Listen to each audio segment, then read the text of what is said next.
2025. Welcome to Writing Science Fiction is Hard. I'm James.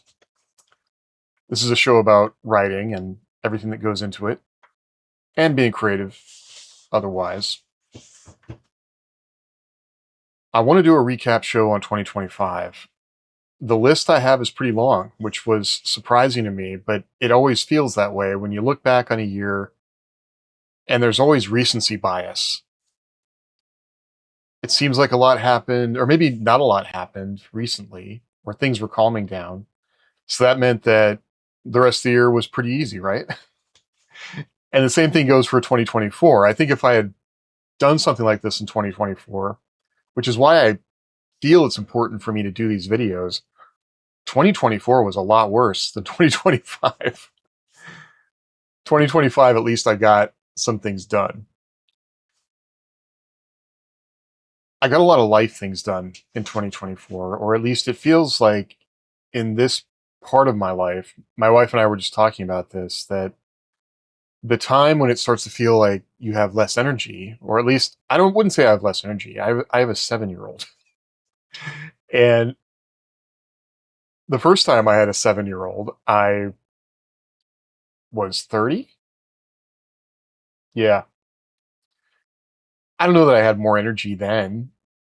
Not necessarily. I was a lot less stable, that's for sure. So mentally, I probably was all over the place. But it's not just that we have a 7-year-old. Also, our parents are getting old. Everything else just seems to be coming down on us at once. And trying to do anything creative while the rest of life is happening is hard. That's part of where the title for this podcast and show comes from, is that it never stops being hard. I think Gene Wolfe said that every novel you write, the latest novel you wrote is the hardest novel to write. And the new novel is the hardest novel to write. The thing you're trying to write now is going to be the hardest thing to write. Someone else said, I love having written, I hate writing. I am trying to focus more on just enjoying the writing, letting go of outcome and things that maybe should have happened when I was 30 or 40. As I learn more about how awards work or about how publishing works, I made choices early in my life that closed a lot of those doors. So now I'm focused on trying to get things done at this point in my life. Maybe that means I'm just not going to go down some of those roads. That's okay. But 2024 was a lot of family stuff. I was caring for my mom. She was living with us completely. That was kind of the plan as I looked at how much care was going to cost, and really thought that it would be okay for her to stay with us, that mentally she was going to be able to take care of herself, because physically my mom still is healthy, that mentally we would be able to get by, that she could be on her own like she had been. She would just be closer to us.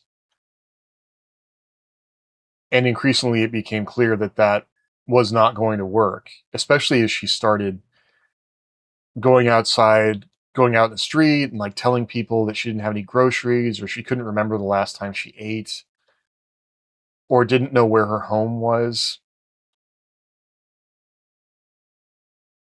It's hard to, you just can't fix those things in the moment. And come home from work, already tired from work, or wanting to spend time with your kids, and then now your older kid, your mother, is also there, not doing the things that you asked her to do. And then I had to realize that I can't get mad at her. It's the disease. It's not her fault. I mean, I had some feelings about it being her fault because she didn't take care of herself. But the fact is, there are people that never take care of themselves and don't get sick, and people that do take care of themselves conscientiously and still get sick. So that's not a thing that is fair. So I spent a lot of 2024 being angry about things like that. 2025, well, I'll get into that. The good news is that I finished 2 books in 2025. That is my major takeaway from all the things that have happened in the last 3 years, especially. I finally managed to finish 2 books. I wrote 3 novellas in 2025. I wrote at least 4 complete short stories. And that feels pretty good. I'm still in the editing process on those books, but they're now out of my hands and gone to the editors. So I can start focusing on new things, because for a long time I had these sort of albatrosses hanging around my neck, especially with Lissa's Vengeance, that I was never going to finish that book, and I just hated that feeling. And I could make all sorts of excuses about why it wasn't happening. I feel it's fair why those things weren't happening, but it doesn't change the fact that they didn't happen. And I also try really hard not to have comparisonitis or look at, people with different circumstances in their lives, and they're just knocking stuff out right and left. And I'm not doing that, or I wasn't doing that. So I think one of my biggest takeaways from 2025 is that it's getting better. That doesn't mean it wasn't hard. Okay, so what all got done? I think one of the biggest pieces of getting the short work done was being involved in the Wordos, my local writing group. It's a weekly push to continue to be engaged with writing short stories, short fiction, reading other people's work, talking about it, being part of it, talking about the industry.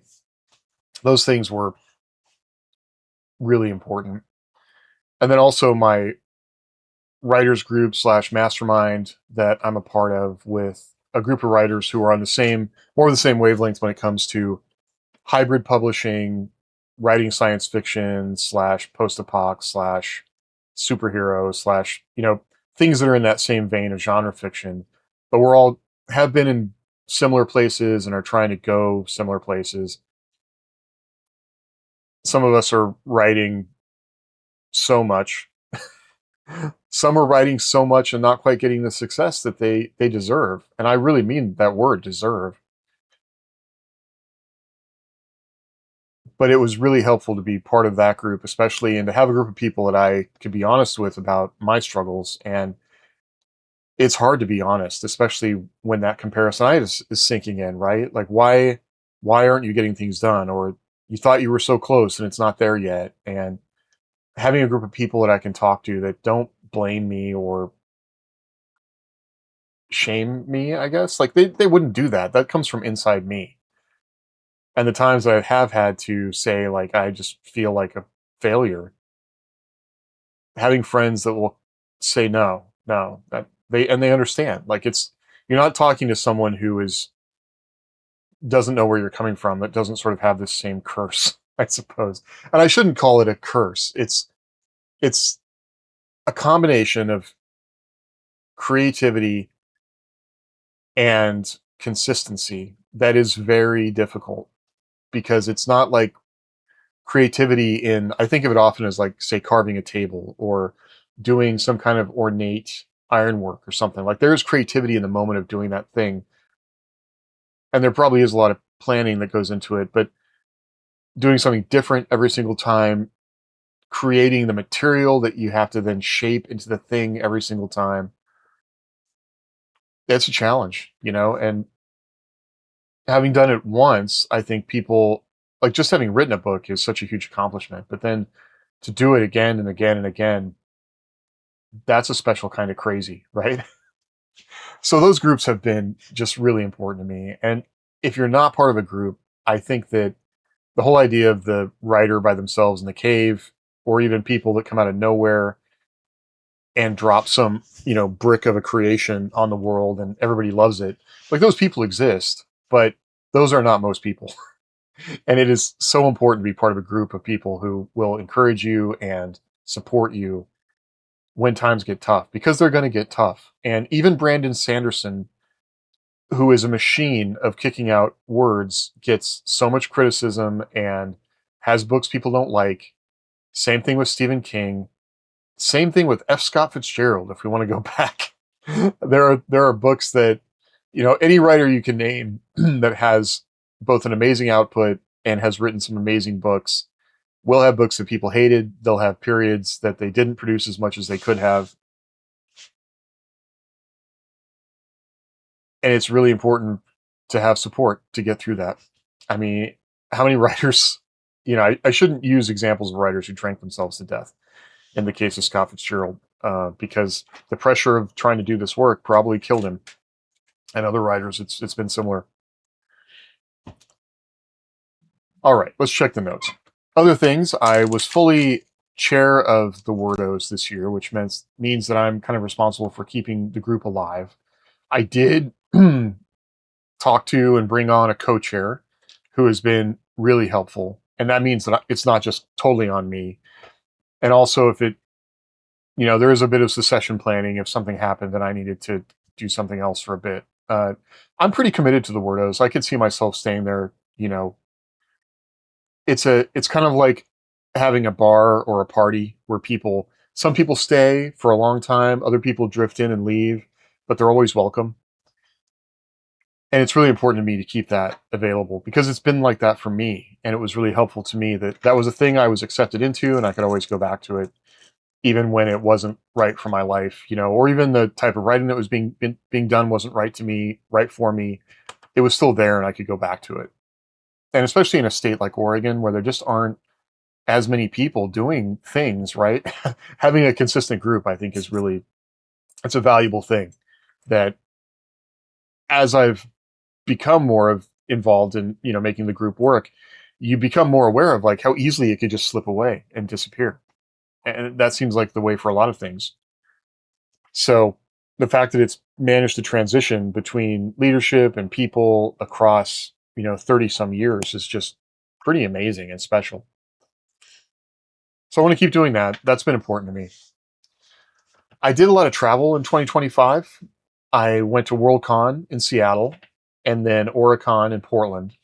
I was going to go to LibertyCon in Chattanooga, but it just felt like the gods of travel were against me. Flight got canceled, pushed.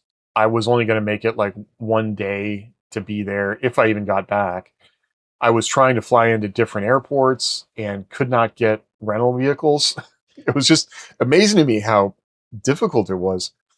I wasted like $100 reserving rental vehicles that then I couldn't actually use because the flight got canceled. That was frustrating. I need to remember how I can write those off of my taxes somehow. But Worldcon was my first experience with that. It was expensive to stay in Seattle and to stay at the hotel where I stayed. I hung out with friends that I knew locally. I didn't meet a lot of new people exactly, but the best thing I did there, and I think I've talked about this before, was volunteer at the Science Fiction and Fantasy Writers Association table and just met other writers and people walking by and talking about Cephala. And that was the best thing that I did there. The panels were fine. I probably wish I had gone to more panels than I had. Like, it seemed like every panel I didn't think there would be anything for me. There was something, just some tidbit that somebody said that was still pretty useful. Same thing with Oricon. I had another show talking about should I have volunteered as, I worked at the registration table. I didn't have as much opportunity to meet people there, so I would not do that again. But the panels I definitely wish I'd gone to more panels. Oricon's not going to happen again in the same shape and form that it was, so I'll need to find something else to do. Although I'm going to do a 2026 show next week, and I'll talk more about things that I'm going to do next year. I won't be able to travel as much. I already got accepted to go to LibertyCon again, so that will probably be the one thing I do. But I wish I could have gone more places, I suppose. It just seems to be finding things kind of on a quarterly basis. Like, that is the appetite my family has for me to travel. I mean, last year I couldn't leave while my mom was with us. That was another problem with not having her in care, was that I couldn't leave. And as it sunk in that how difficult that was, that was another major task we got finished, or realization, decision we came to, and then getting all the paperwork done and everything to move my mom into memory care. That was a big goal, a big accomplishment in 2025. And I'm not going to act like that was easy. And she only now is acting like she likes it and doesn't call me every other day begging me to take her home. And that also has a mental cost. But that was a big thing that happened. Some other things. We remodeled our bathroom, which is still not quite finished. One of the things that I really like to have our house be nice. We have, we don't spend a lot of money on other things. We both drive old cars. We don't spend a lot of money on other stuff. Although I'll talk a little bit about the dumb things I spend money on and have spent money on. But the major things that we spend money on are pretty much the house. And so we had been saving up for a while. We've done a kitchen remodel, which really changed the interior layout and feeling of the house. And that was great to get that done. We actually got that finished like right before my mom moved in with us, which is really fortunate. And then one of the things about my mom being with us was I was not going to take that away from my wife, because it was bad enough that I had to move my mom in with us and disrupt our lives that way. But we got the bathroom remodel is like 99% done as I'm talking right now. So it'll be totally done by probably the second week of January. And that's just really nice. It's got a lot of nice details that she liked. The finances of it, I guess, are a thing I could talk more about maybe next week, but it does put me at kind of the top of our budget, which worries me a little bit, but also motivates me to go make more money. So that's one of those exterior factors that helps me keep pushing forward. And it's a thing that can be disruptive, but we've really lucked out with the contractors that we work with, who are also some friends of ours, and we're also not in a big hurry. So while there are times that it was really disruptive and made a lot of noise and things like that, I'm lucky that I go out to work, or also if I want to write someplace else, I have a whole college campus I can go find places to write on and, work later or work early, things like that. Other things related to my mom while I'm on that part of the year, I'm now prepping my mom's house for sale. Like, I dealt with a lot of being a landlord in 2025. And even though we got a rental agency to manage that, I still ended up having to do a lot of stuff for it. And it also kind of reiterates for me that I just never want to be a landlord. There are different times when that opportunity has become more of a possibility. And I always thought like it'd be nice to have that extra income. There was a time when we were buying the house we're in now that we looked at a couple houses that had cottages, attached cottages or apartments. And that seemed like a thing that, oh yeah, we could do that and it would help pay the mortgage. It's just mental weight. And if you're trying to have basically like a second job in writing, that's a third job that you need to balance. And so, and also the other things you got to plan for that you just never know will come up. The water heater leaked and the renters didn't do a lot about it. And so the new floor that got just replaced is now soft. And I don't know if, a buyer is going to be super worried about that. It's a 100-year-old house. So it's the kind of place someone will go into that they'll need to do some work on it to make it their own. And so I'm really hoping these things that need to be fixed will just be part of the package, because I don't want to spend any more money on trying to fix parts of this house. Even as I'm talking now, I am still spending days down there cleaning stuff out of what was in the outbuildings. I hope to be done with that this week, but that's been a big part of this year as well. Like, I just want to be done with that house. It's changed a lot of my mental math about my kids and if they'll even want our, I kept thinking with my mom's house that we should hang on to it because property is so expensive now. And I don't know that our kids will be able to buy houses. We need that bubble to crash. Unfortunately, I hate to say it as a person who owns a house, but putting your wealth in your house is kind of stealing wealth from the younger generations. But there's also the point of fact that the kids that would be old enough to live in that house don't want to live there, and it's in a place where they don't want to live. So The house needs to be sold. And also the house has to pay for my mom's care. That really is the overriding piece of it. Like there's no getting around the fact that if we don't sell the house, the state would put a lien on it because she's going to run out of money.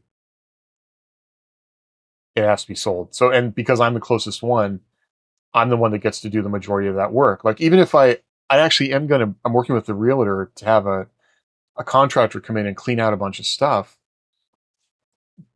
but there's still the mental weight of organizing all that. So that's difficult. Other things that happened this year, my dad planned a knee surgery and did not plan it with me. And then the week beforehand tells me that he needs a ride to the hospital for this surgery.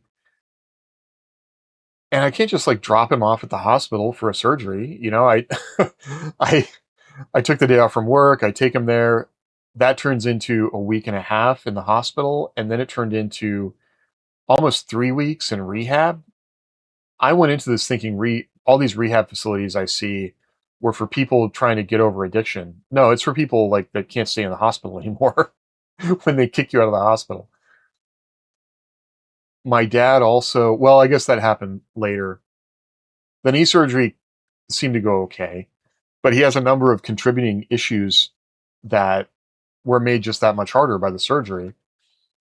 Well, he gets home recovering from the surgery, and then like 2 months later, he slips and falls and breaks his leg. And he goes back into the hospital. And so that became another few weeks of spending time with him. We were trading off. I couldn't stay the night with him, but I spent as much time as I could with him. The one night that I did stay with him, they overdosed him on the pain medication that he takes. And so he, a 280-pound, 79-year-old man is like fighting me, telling me that I'm the devil because I'm trying to keep him in bed and he wants to leave and I can't make him stay. And I got so mad at him. Like finally I was just like, fine, if you can get out of bed, get out of bed. And because I was tired of fighting him about it. And the nurse wasn't really in a mood, I guess, to entertain him. And so he kept trying, and then exhausted himself and laid back down and went to sleep. And that was pretty scary. The whole time I'm like, if he falls out of bed, like it's probably 4 feet, no, maybe 3.5 feet to the hard tiled floor. He's going to hurt himself even more. But then after that, we had to fight with the hospital staff about how much of it was called gabapentin, the medication they had given him, and how they messed up the dosage.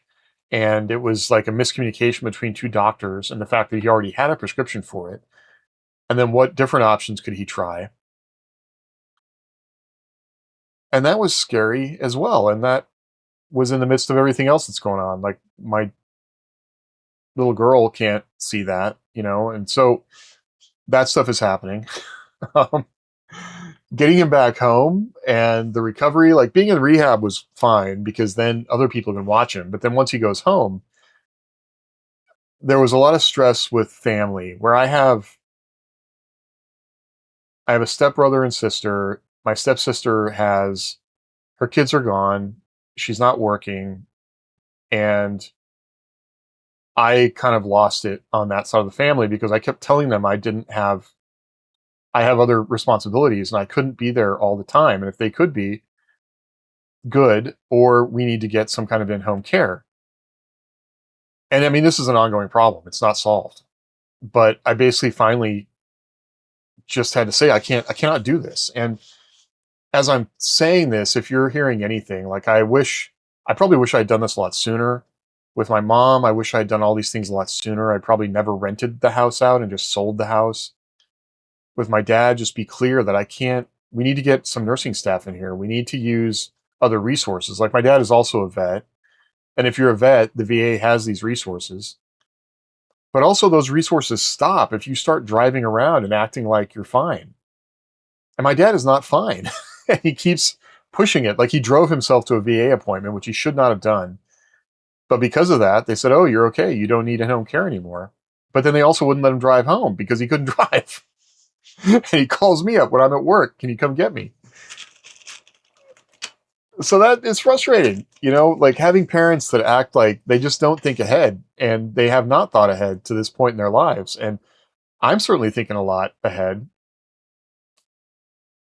So I'm belaboring this point, but that was frustrating. That friction continues, and I don't know that it's going to be resolved. My dad is declining, and I had to decide. I think I've said this at other times. Like, I had to decide to be a good father and a bad son because my daughter still needs me. Like, I can't be at my dad's house all the time. I can't lose my job. I can't quit my job. Like, people tell these stories about, well, I quit my job to go take care of my parents. And that is absolutely noble. But I cannot wreck the rest of my life to take care of my dad when he won't take care of himself. Like, he really needs to go into assisted living, and especially everything I've learned from my mom, that is what needs to happen. And it can't. He's determined that he will not do it, and I understand there's a lot of fear there, but there's also a lot of not thinking about other people, in your life that are bending over backwards to try and help you. And my stepsister, for all of the amounts that she frustrates me, she's also the person who is doing these things for them, and I really appreciate that. So if you live next to your parents, or you live close to your parents, or you're the sibling that lives next to your parents, and they're you know, my parents are not boomers. They were born in the 40s, so I guess they're silent generation or whatever. So I hesitate to stereotype them and call them selfish. They are so, like, they will not ask for help for anything, which is probably comes out of the depression. Like, they are very much depression children. Clean your plate, never throw anything away type of people, which is how I have a lot of those things ingrained in me. But I really wish they had planned ahead for more of these things. So, the last family thing I'll talk about that happened in 2025 is that I have an older daughter who, around, like, had been having a lot of challenges. Like, graduated high school in during COVID, during the lockdowns, didn't get a high school graduation. We basically had a drive-through graduation, which was pretty terrible. Then went to community college for 2 years to get an associate's degree. In Oregon, you can do that and then go to a state school for free. And ended up had a, I don't know, she and her mom just had a lot more friction than maybe I was aware of, because she would stay with us. It was a week on, week off kind of thing. Or she would get mad at her mom and stay with us for longer, or get mad at us and stay with her mom for longer. Well, around May, she basically tells her mom that May of this year, she graduated school, had bounced around from some different jobs and was sort of figuring things out, I guess. But was a graduate, did not want us to go to the college graduation, didn't really want to participate, had a really bad relationship that wasn't a thing I could help her with. And I wish that I could, but I wasn't there. And she also didn't want my help, which is a part of a big lesson I've had to learn with her, is that I can't, if she doesn't want my help, I can't force it on her. That's a big part of, dad lectures too much. Dad tries to control things too much in her mind. And I've had to, like, even suggesting things, or there was one point where she was going to move into an apartment and wanted me to co-sign, and I was willing to do that. But then I thought had asked me to look at some different apartments. And when I got to the point with the rental company where they were like, well, if you're not on the lease, we need to talk to them. So I passed it off to her, and she got really angry at me because she said I was controlling that process. And so okay, and kind of stepped back. And I thought things were okay. But then in May, she tells her mom that she's going no contact with her for a number of reasons. Didn't outright say that to me, but that's basically what happened. And since May of this year, I haven't had a conversation with her. For a little while, we communicated by WhatsApp, where she would I could at least see that she had looked at a message, or she would She responded once to something about her little sister, and then since then I haven't talked to her. And the wild thing is that she's moved across the country, and we wouldn't even know that, I guess, except through like social media. So that's a thing that really weighs on me all the time, and it's just not something I expected to happen.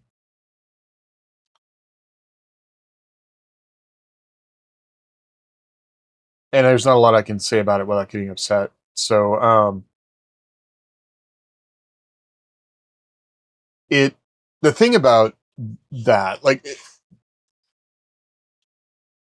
one of the things I guess I'll talk about next week, that I'm looking at going to grad school, right? And one of the big selling points of grad school that they try and like is creative nonfiction and memoir, and you know writing, people that write memoir about their lives or things they're going through. And there are some specifics about my life that I probably could write about that might be helpful to people that I'm not particularly public about. Um, but also remember that there's real people involved and real. That's why I write fiction. Like I don't write things about people that are close to me. Or one of the one of the tropes you see about estranged parents is that they're all narcissists, and there's a reason kids want to get away from them because their parents are jerks. And I really try not to be a jerk. I can't I can't change the way I was programmed in a lot of ways, and my dad lectured me, and but a big part of that was how we related, was he taught me to do a lot of things. And I always wanted to be able to share a lot of that stuff with her, but it didn't work out. But that's not the kind of thing I want to or can write about. So a lot of those things kind of get stuck inside, and I try to journal about them or talk to people about them, or um but that has been difficult. And I really hope that next year, if I do a follow up, I will do a follow up, that will have changed, because it really makes me sad. And it affects our 7-year old as well. Like, she doesn't know why her sister doesn't talk to her. And that is like a wound, right? That I don't, my only hope is that, like, she's too young for it really, really to affect her. But I don't know. So that one sucks. The only thing I can say to you is, if when I look back on, like, say, the years from 40 to 50, when my daughter was in her teens,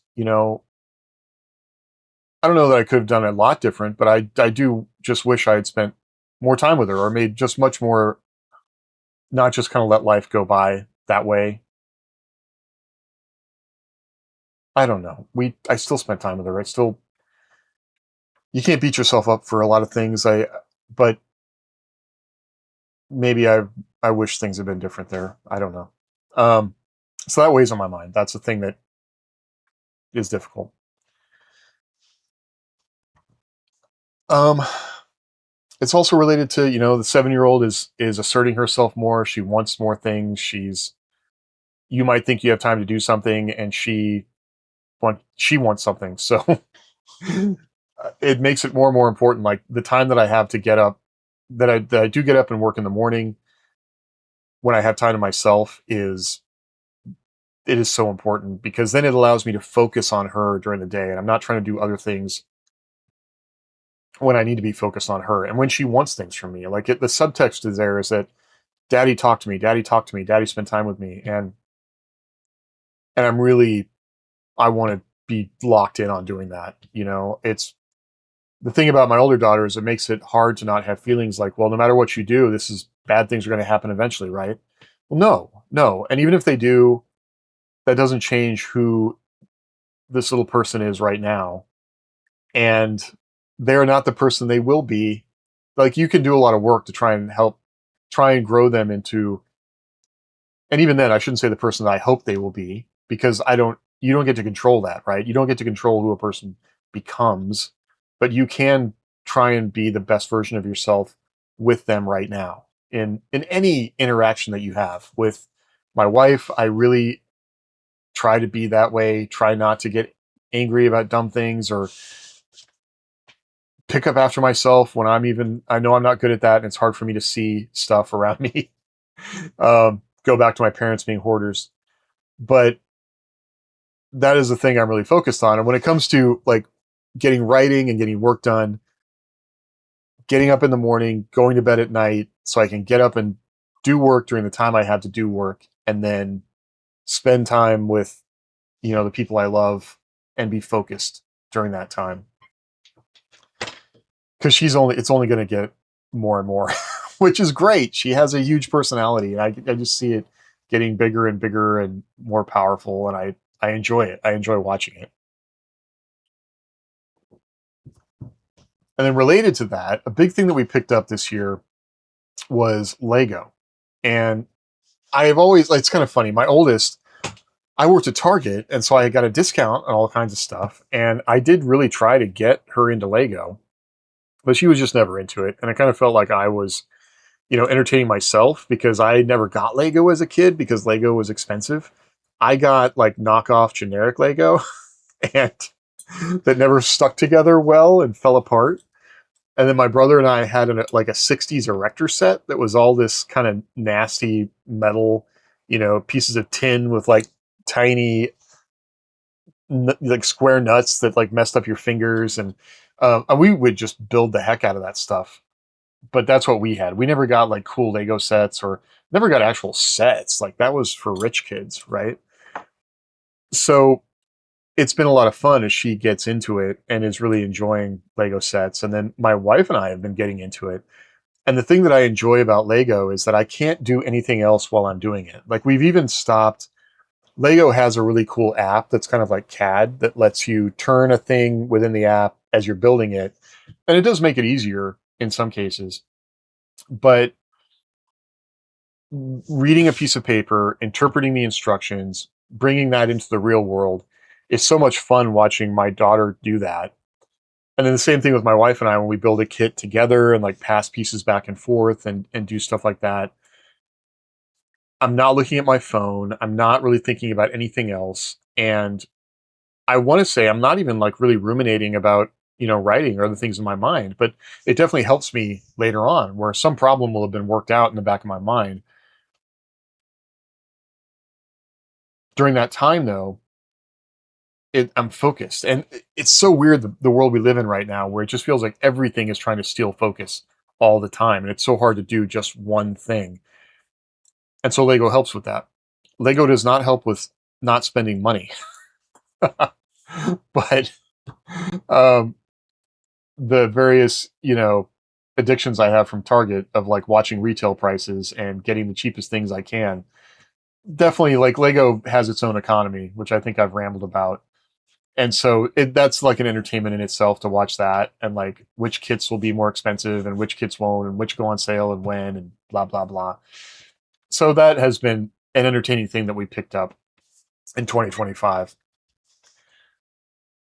I definitely did experience. So one thing about Lego that maybe I'll talk about more in another show because I think it deserves its own show. But I definitely experienced this thing that I've seen referred to as the spending ladder. Like you'll make a buying decision to get one thing, and then that leads to all these follow-on purchases that you probably didn't see before. Like you buy a digital camera, and then, oh, now I would like to have all these lenses, or I would like to have a camera bag, or a tripod, or a light, or X, Y, and Z. Or I would like to make videos. So rather than just using the thing that I have, I'm going to obsess about and buy an Osmo Pocket 3, which is a fine camera, but takes time to figure out and can have all these follow-on purchases, right, related to it. Lego is absolutely a thing that leads to follow-on purchases, cameras, the things that I spent money on this year that I think about, major, I can tell myself, well, I don't drive a new truck, or I don't own a boat, or I don't have a travel trailer. We remodeled the bathroom. Okay, that's cool. But when I look back at, I'm not making payments on things. Like I really pride myself on not paying a lot of interest on anything. That doesn't mean I don't spend money on other small things like electronics, like AliExpress electronics, electronic components, all these things that are impulse purchases or aspirational purchases. I think, oh, I will love to rebuild that electronic thing at some time in the future. But when I really look at it, like I don't actually have time to do that now. And it's just going to take up space elsewhere in my office. I mean, I've been into 3D printing for a few years, but the first year I got into 3D printing, I bought enough filament to last probably the next 5 years, which is now sitting in tubs here in my office, taking up space. There are pros and cons to that. Things do seem to only get more expensive as time goes on, but I want to be much more aware of that going into 2026. I'll talk more about that. But I was not as satisfied with the way I spent money in 2025. I think I had a lot of stress related to that. Buying things definitely brings a hit of oxytocin, and I had a lot of stress this year. So that's a thing you can control, right? You can control the buying experience. You can buy books and feel good about that, or comic books, or X, Y, and Z. And I just need to stop doing that. Last few things I wanted to talk about that happened before I get into lessons learned, which I think I've already talked about a little bit, but I stopped drinking in August. I had a few beers at Worldcon, enough to feel a bit tipsy walking around, and that was, enjoyable. But it's still drinking for me affects everything from my diet to my spending to my ability to focus. I can't get up in the morning if I drink the night before. I overeat. I just don't feel good. It affects my mind. And so I have felt a lot better since I stopped drinking. And some of that was a couple of medications that I tried. Like one was Contrave for weight loss, and that pretty much just destroyed. Like I have noticed it really didn't work for weight loss, but it took away all desire to drink alcohol, which probably was the main upside for me. And once I was able to stick with that, like now it just feels pretty weird. I don't feel the desire at all to get a beer. And it used to be 3 o'clock in the afternoon, summertime, kind of hot, getting ready to leave work. There are any number of places that I had mapped out in my mind between work and home where I could stop and get a beer. And then even the retail part of my mind, like where sells like a canned tall boy for $3 or $4, so I'm not buying, a $10 pint like you get here in Oregon. That's not that was not good for me. So being able to move away from that has been really beneficial to my ability to get things done. I really think that's a big part of how I got those books done was my mental focus was just better. I could recall the things I wanted to write. I could figure out parts of the story I wanted to figure out. That was monumental. All of my life, alcohol has been a big part of my life. From when I was in high school and we couldn't buy it. So it was a thing that, you had to contrive to get hold of and find people who could get it for you. And you put all this energy into getting it to when I joined the army and you could buy alcohol on post at 18. Well, then we just started abusing it. And the whole point of drinking would just be to drink until you couldn't see anymore and then do stupid things. But that created this feedback loop in my mind of things that would happen in my life, good and bad, but alcohol was a big part of that. Same thing with college. And then moving into later in my life, like, I mean, I started a distillery, so alcohol has been a big part of my life. And it took me a long time to kind of recognize that it was not serving me. So I don't feel bad about leaving it. I don't know that I won't say that I'll never have alcohol again or have a drink. Like I still think you know, a glass of wine is a good wine is a very interesting thing. Whiskey is I do have a lot of appreciation for aspects of whiskey, but just drinking beer is not serving me. Like turning my body into a filter for alcohol, serving the microbe of alcohol is not helping me at this point in my life. Same thing with now I'm taking the Zepbound. Like it's the same thing. I just have no desire. I don't even know what. Like I would probably throw it all up if I tried to drink. So if you are struggling with that, I would really recommend giving that a shot and also being not Zepbound, but stopping drinking. Zepbound might be helpful for you. It's been helpful for me. it's also been a thing that's very difficult for me to be open about with people on why I wasn't accomplishing things or getting stuff done. And I've also found that my friends, when I talk to them about that, they still, I mean, we're middle-aged people. We understand, you know, um, people could be judgmental. Like I have friends that, don't drink for religious reasons that, suck down soda pop, but it's not like they don't understand. Um, so that was another big lesson. And it's definitely had a huge impact on my life since then. Another bad thing that happened was my dog died, and my corgi Sawyer, he made it to 12, and having to make the decision for that was really tough as well. And I won't lie that is wrapped up in feelings about my mom and not wanting him to suffer and not knowing if my mom is suffering. And I was really, upset about that. One writing thing was I was able to get Sawyer in the story I wrote for the Chris Kennedy anthology, Running with Sharp Objects, in a way that I think worked pretty well. So I was happy about that. And I do miss him all the time. But then we were talking about it for a long time. Like my wife, her cat is also getting older, and that was, just getting to the point where your pets are. I don't like to think of the idea of like transitioning pets. It's time to trade up. Like we've never been like that. The pets are have been a big part of our lives.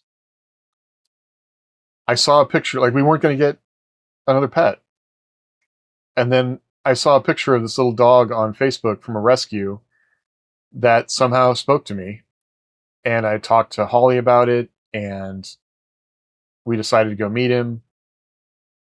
And he's been like a support animal for like just a little in-house therapist. He's super quiet. Like he was a rescue himself. He was abandoned, left tied to a vet's office in California, just matted. He was on a list to go to be, put to sleep. And a woman here in locally saw him. Like apparently there's a list of, a feed of animals that are going to be put down. And she saw him and agreed to foster him.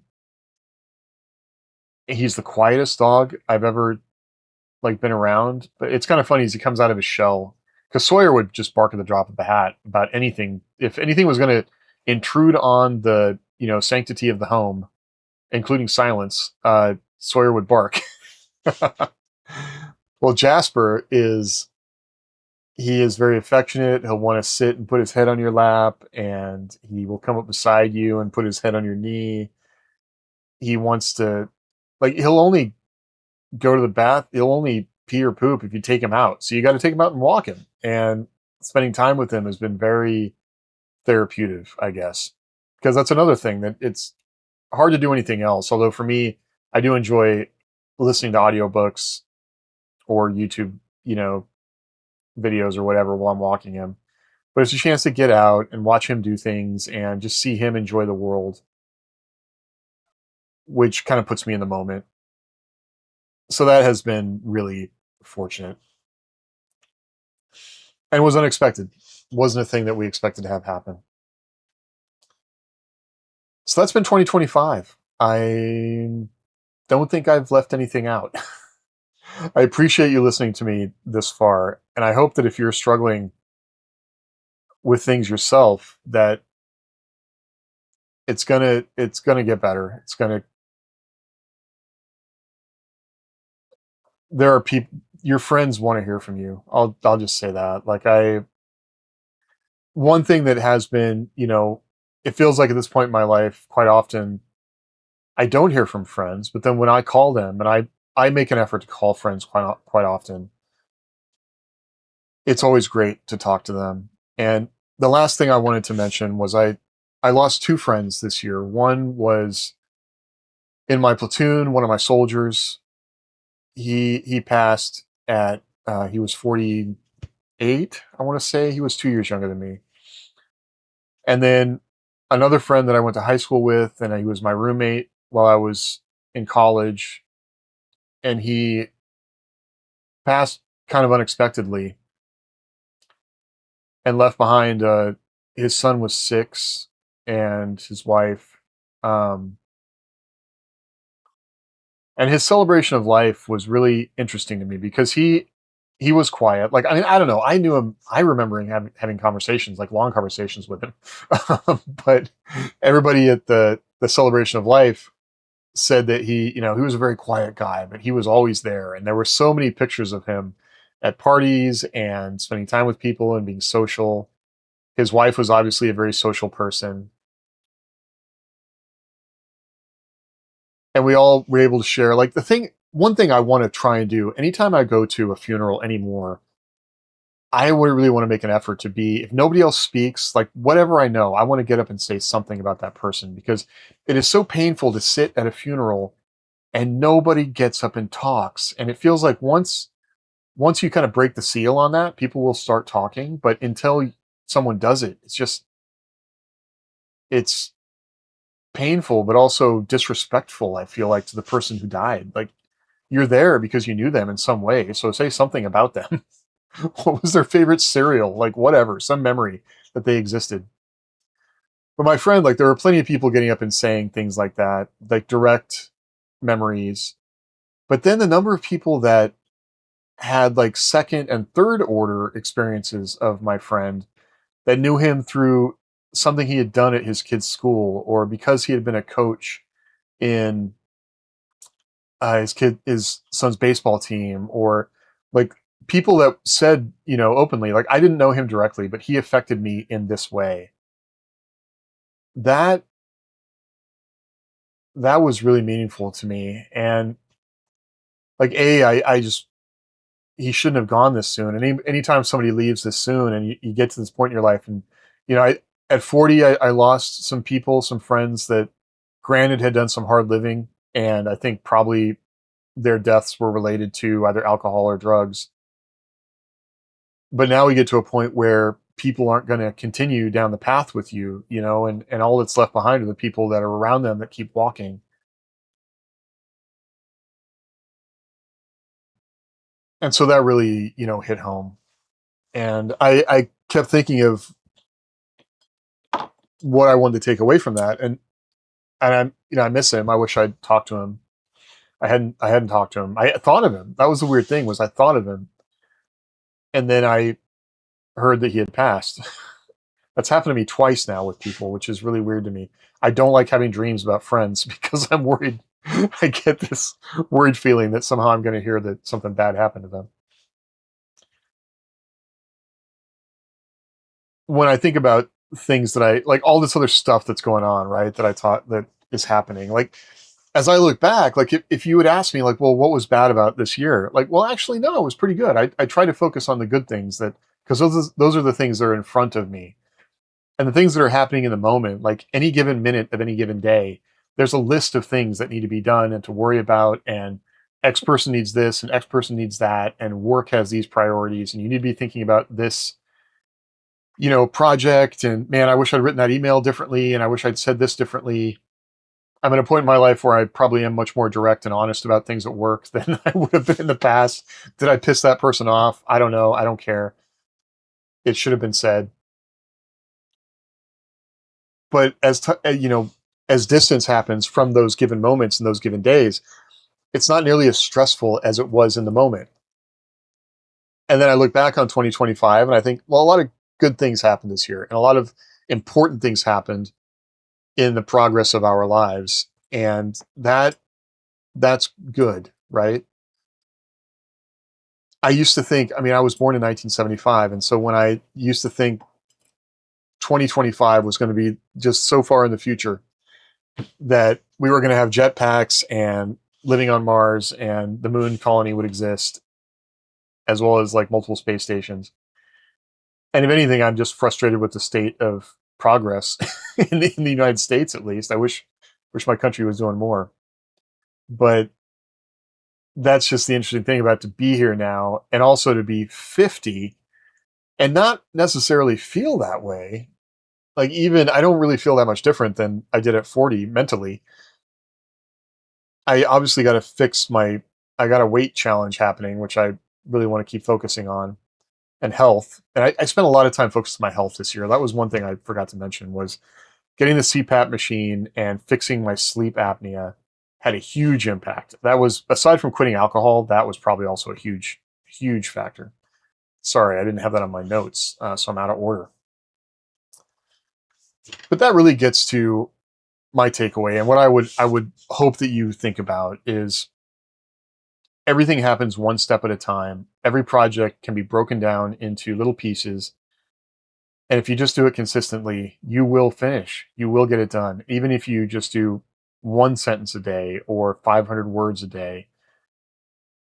It's just like a Lego kit that you can't do it all at once, but you can do one bag a day, right? And enjoy it. And I almost enjoy things more when they're happening because we get so many things thrown at us all at once. And the world wants us to binge things and move on to the next thing and move on to the next thing. And there's no time to really process or enjoy or experience the thing in front of you.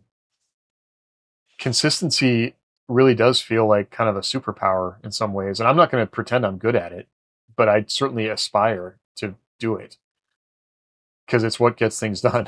That's my big takeaway. With anything else in my life, I know how to break it down into a list, work on the list, and just keep going on. And that's what I need to make happen with writing as well. So break things into pieces, do one step at a time, and call people. If you haven't called or talked to your friends in a while, I call them. Don't even email, or even social media is not like, because you saw somebody was alive on Facebook, that's just not real. That's, call them, try and see them if you can, sit and have breakfast with them. I even kind of hate texting because I asymmetrical communication, like while it's good for some things, like it's just not great for that kind of communication that I think is just really important in today's world. So that's a thing that I aspire to do a lot more of. All right, last thing I was going to talk about, what social media have I been using so that I can take notes on this each year? Obviously, YouTube. Getting this podcast slash channel started was something I really want to make happen. The military science fiction podcast that I've been working with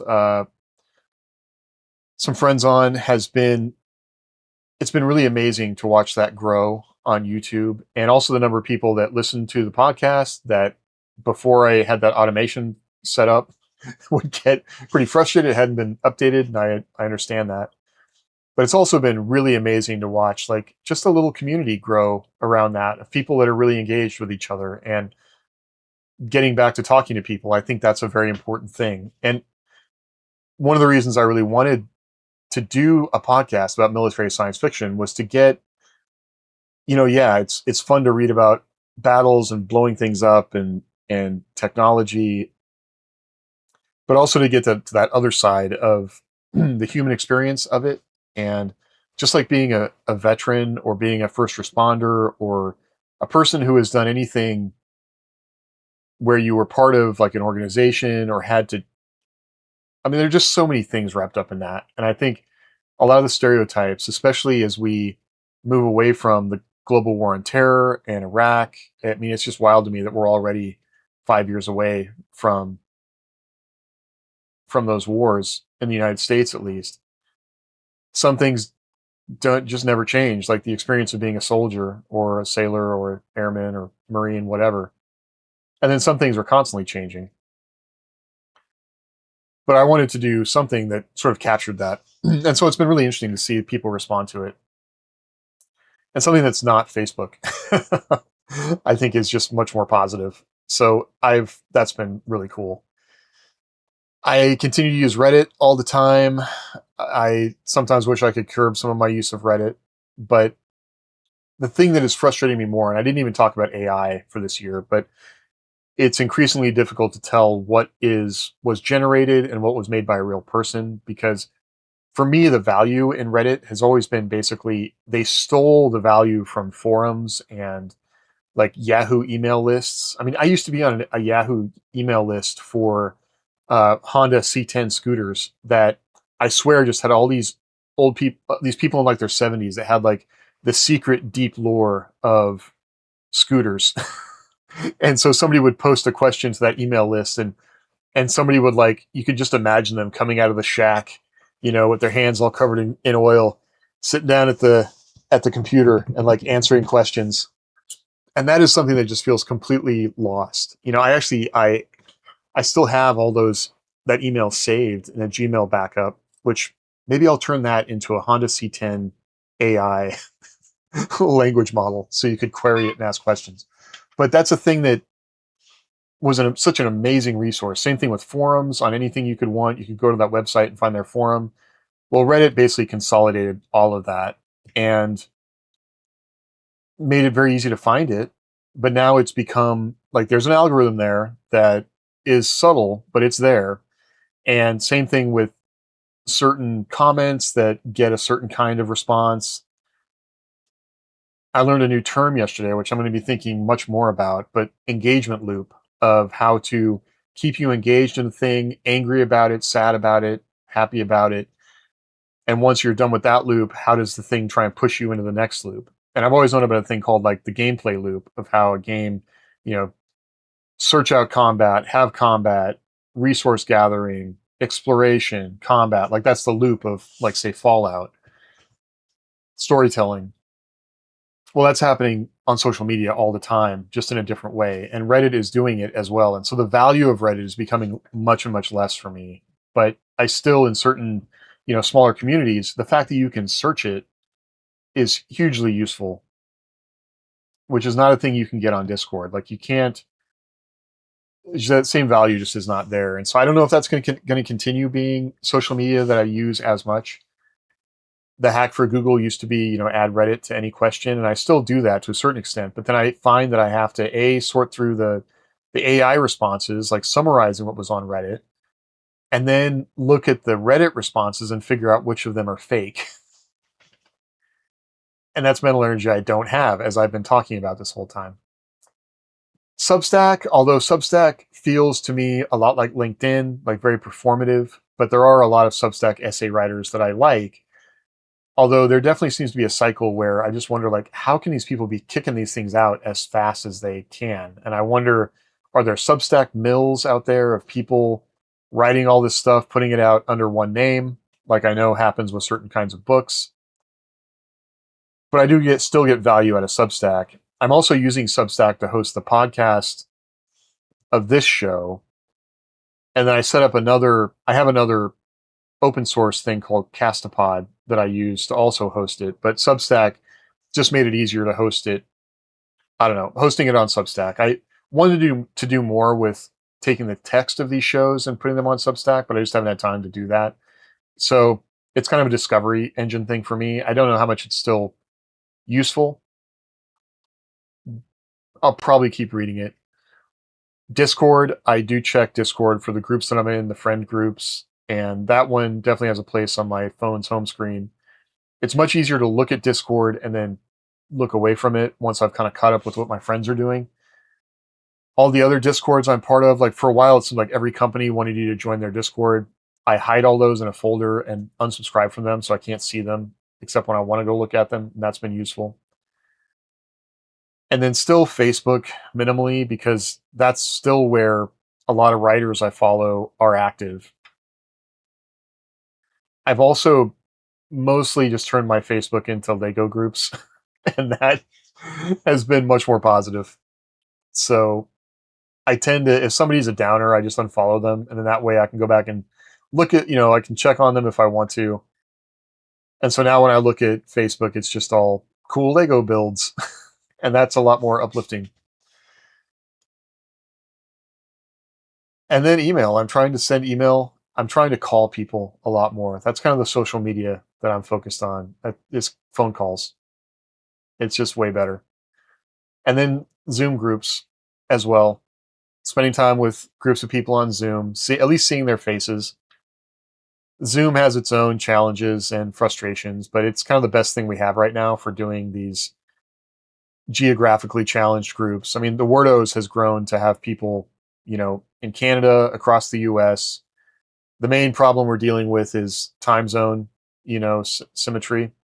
Maybe some tech is going to figure that out, but that's been really, really great to do that every week. Oh, another thing I took part in was I was in a Sephora online conference. So that was a big accomplishment for last year. This year still. So thanks for listening. This is a little self-indulgent for me. I think it's important, if you haven't written down everything you did in the past year, write it down or record it, make a recording that you can check back on. For me, that helps me feel like I actually did something. The weekly shows for me help me feel like I actually did something, even though it's sometimes hard to see it. When you're beating your head against the project or feeling very stressed out, it helps me to look back on the things that I did. Like, oh, I wrote 30,000 words last month, or I attended this number of meetings. I helped this number of people. That's really valuable. Otherwise, it just kind of gets lost. And everything about our lives right now is about the feed right now. Like, experience a thing in the moment, it's gone in the flow of garbage. So if you can build something for yourself to help you see what you did, that is really helpful to me. So I would absolutely recommend it. All right, next week I'm going to talk about 2026 because I have plans for 2026.